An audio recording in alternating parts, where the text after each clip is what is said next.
Is that not okay? No, I would rather condemn other people outside myself and do what I'm doing. Well, who's to stop you, for goodness sake? Huh? You do that. It will what? It will protect you. You can set up a defense here, can't you? Lay up stores and protect yourself from all the terrible things that are going on around. I don't know how you stand it. I don't know how you stand this place. I don't know how you stand a place where there's incest. That's what I couldn't stand.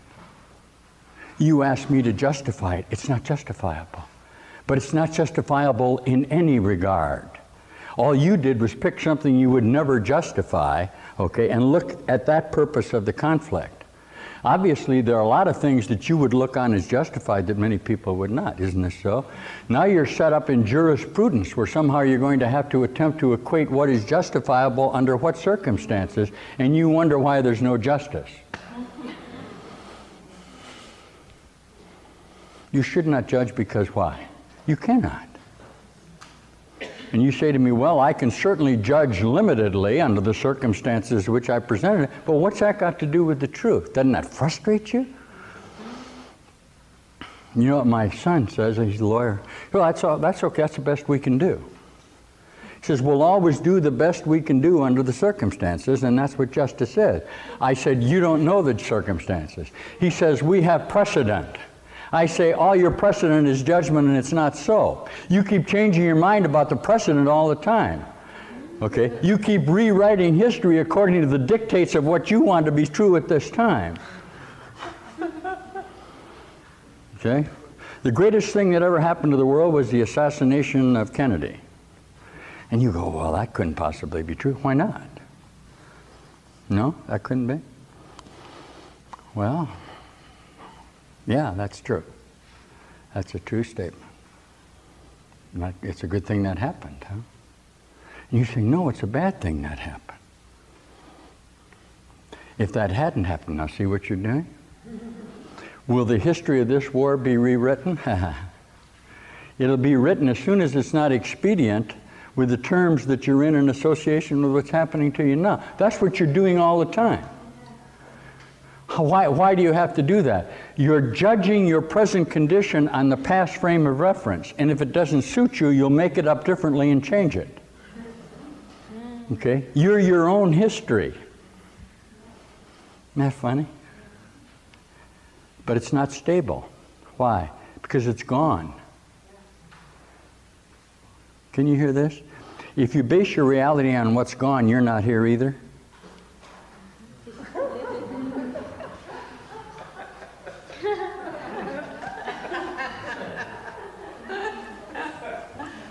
At no single moment is the body real, isn't that so? It's always past. Let me see you not be past. See? Everything you think of is always just gone. You can't hold on to it. It's just gone. Yet you're here. So what happens? You just keep getting gone, gone, gone, gone. Death. You take your goneness and project it into the future, and you're literally no thing. In the Course, Jesus teaches this as you cancel yourself out. Both parts of you don't know anything.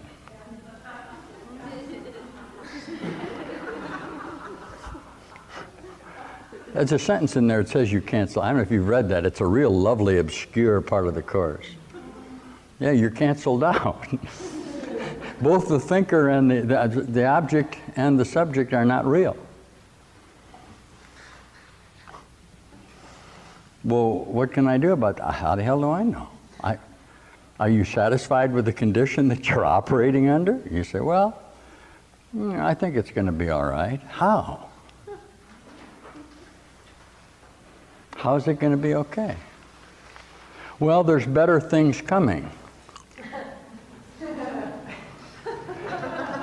There's some lovely Course where Jesus looks at that. He says, why? Is there a price for better things? Huh? You say, yeah. Oh yeah, you have to pay the price in order to have better things, don't you? How else will you know they're better?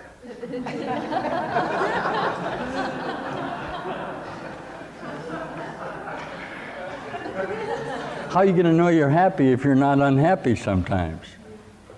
Isn't that funny? How are you going to identify it?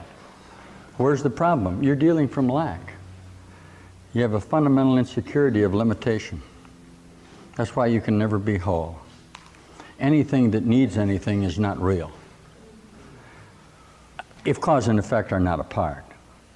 So it bases its reality on need. It cannot be so. It'll just provide for its scarcity. It can never find completion. Okay, because need is the denial of wholeness.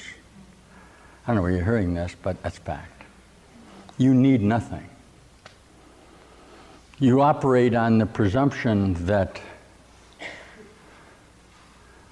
necessity is the mother of invention, and indeed it is, but nothing is necessary. Inventiveness is always an attempt to form a limited relationship and deny your own creator. Nice lesson, huh?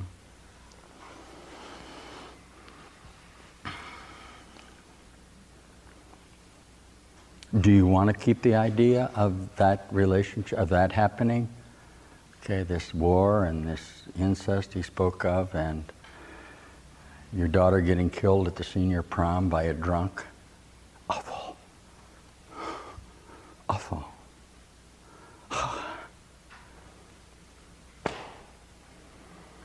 You say, well, I'm just going to have to cope with it. Why?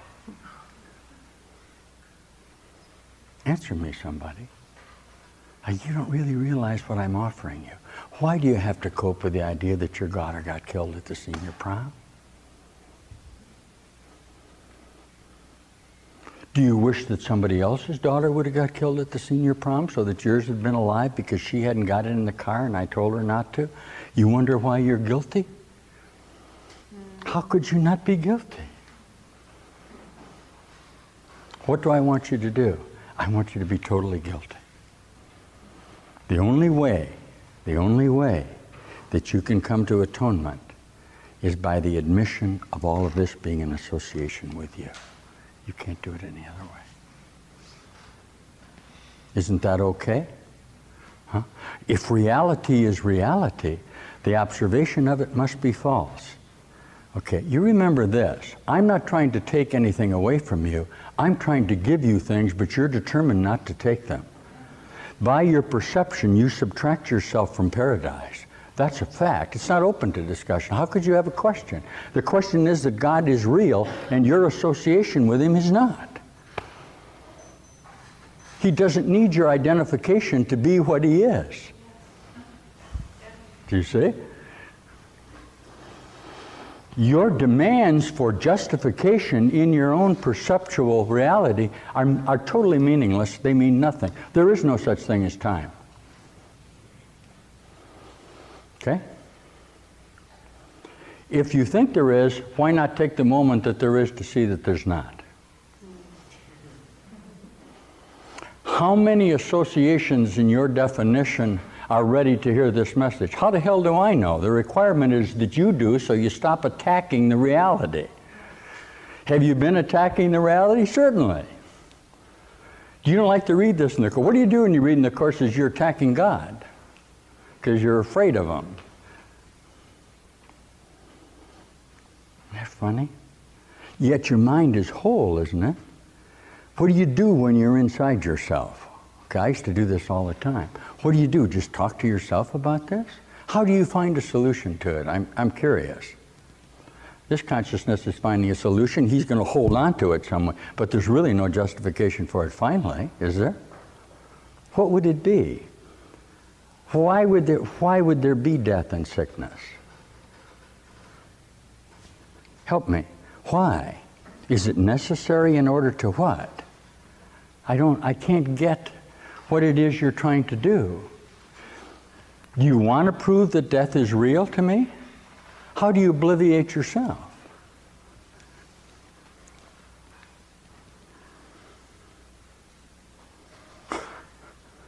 You're in an impossible situation. And you say, well, I'd rather have this than the alternative. This is a lovely course now. Why? Well, why would the alternative be bad?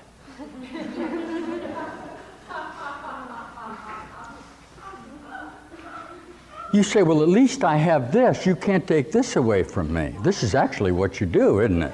You hold on, and Jesus says in the Course, you hold on to this little piece rather than just saying I'm everything. Because everything is a threat to you. That's the way it is. How can you get out of it? That's an impossible dilemma. You'd rather have this than nothing because you think God is nothing, right? So you die to prove you're right, but you can't die. What's the solution? You have to use up all your avenues of attempt to escape God. You won't do it any other way. He can sit there forever and keep demanding recognition for what he is, and it's not real. I'm not quarreling with him, I'm just telling you it's not real. It has nothing to do with good or bad. It has nothing to do with incest and murder and rape. Listen, it has nothing to do with that. You already are killing the things you love. What difference does it make how you kill them if you kill them?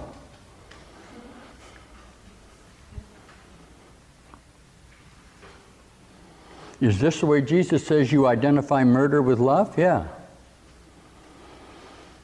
Does this mean that what isn't love is murder? Yeah. Because murder is death. Death is self-murder. If you kill your brother, you're what? Killing yourself, aren't you? Killing the part about you that you don't like, you try to save your part of stuff you do, and you die anyway. Okay? The reason that I make this an imperative is it's exactly what you don't want to look at. Is this lovely consciousness provided for you to take a look at this? Sure. Why? Because this is the same thing you're thinking in your own mind. Is that different than what your mind thinks? Of course not. You're a human being. And you've set up a value system within you.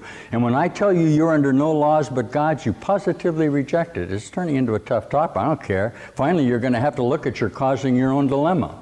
If you won't do that, if you're going to keep blaming something outside the self for your problem, there's no sense in coming to me. You're a liar, and you've been a liar from the beginning, but you're not real. You do this but to yourself.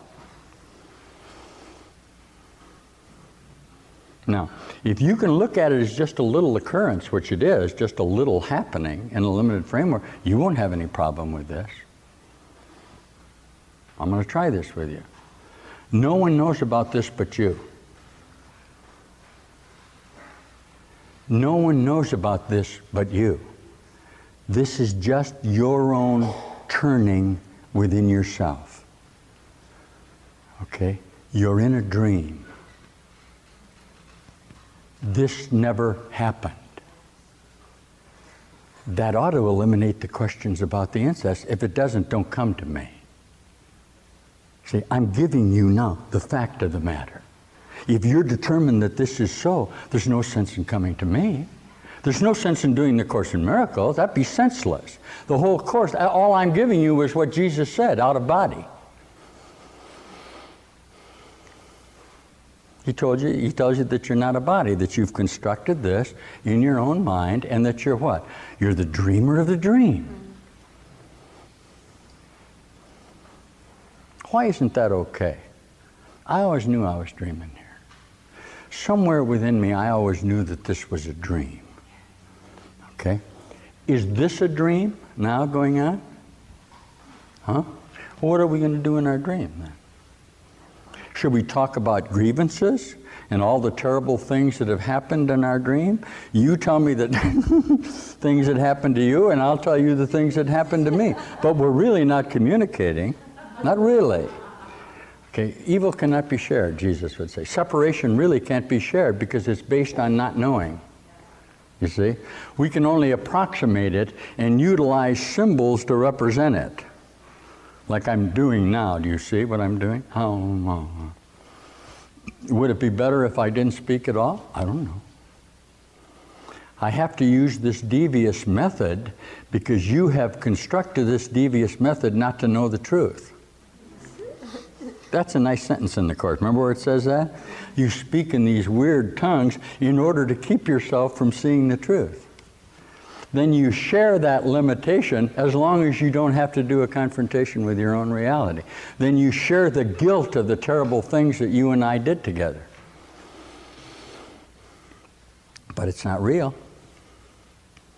Okay? Am I telling you what you don't want to hear? Of course. This is the only thing you've never wanted to hear, that you're perfect. Why? If you're perfect, what would be the sense in this?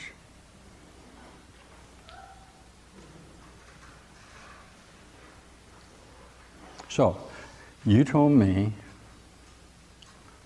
to come here in this time and tell you that you're perfect.